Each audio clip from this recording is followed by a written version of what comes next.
Hi, my name is Meghan Delaney, and today I'm going to be presenting on two problems. First, for problem A, find a vector equation and parametric equations for the line, use the parameter t, of the line through the point 8, negative 9, and 2, and parallel to the vector 1, 3, and negative 2/3. First, we're going to write down R naught, and R naught equals 8, negative 9, and 2. This translates to 8 vector I minus 9 vector j plus 2 vector k. Then we're going to write down our vector, which is vector I plus 3 vector j minus 2/3 vector k.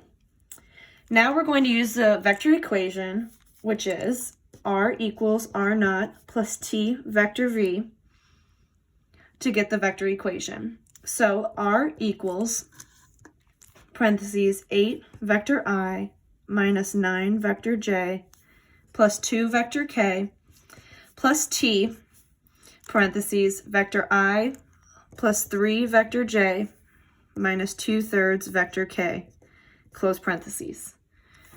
R of t then becomes 8 plus t vector I plus negative 9 plus 3t vector j plus 2 minus 2/3 t vector k.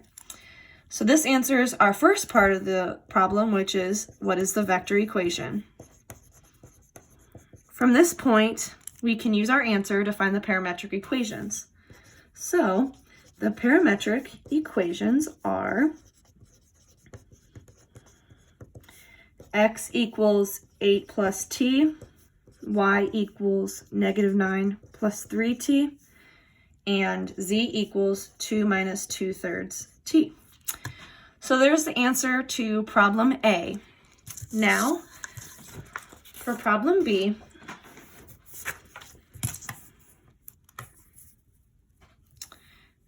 at what point does the curve r of t equal t vector I plus parentheses 5t minus t squared close parentheses vector k intersect the paraboloid z equals x squared plus y squared?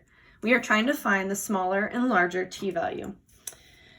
First, we're going to let any point on the curve be p equals parentheses t comma 0 comma 5t minus t squared close parentheses.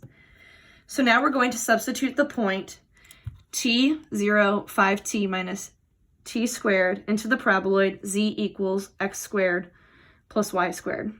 So when we do that, we get 5t minus t squared equals t squared plus 0 squared.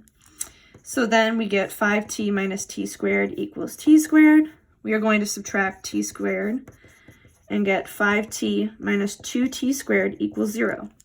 At this point, we're going to take out a t and get 5 minus 2t equals 0 to get t equals 0 and t equals 5 halves.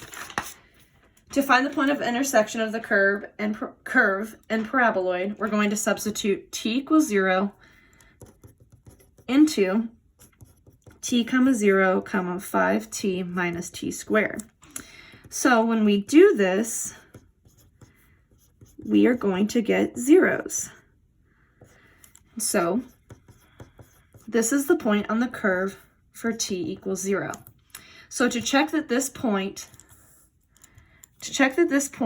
is a point of intersection on the curve and paraboloid, put this back into z equals x squared plus y squared.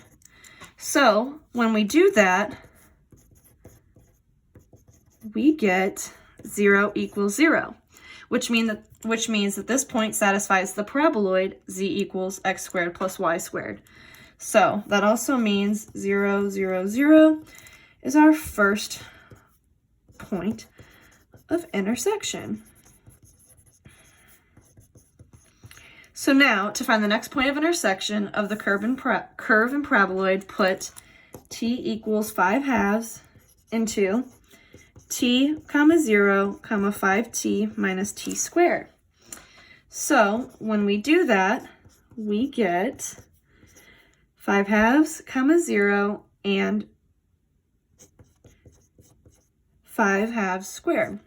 And that's going to give us 5 halves, 0, and 25 fourths. So this point is on the curve for t equals 5 halves. So to check that 5 halves, 0, and 25 fourths is a point of intersection on the curve and paraboloid, put this into z equals x squared plus y squared. So when we do that, we get 25 fourths equals 5 halves squared plus 0 squared. So then we get 25 fourths equals 25 fourths. So this means that this point satisfies the paraboloid z equals x squared plus y squared. So 5 halves, 0, and 25 fourths is our next point of intersection. Now, with all of this being said, our smaller t value equals 0, 0, 0, and our larger t value is 5 halves, 0, and 25 fourths. So this answers problem B, and I am done with my presentation. Thank you for listening.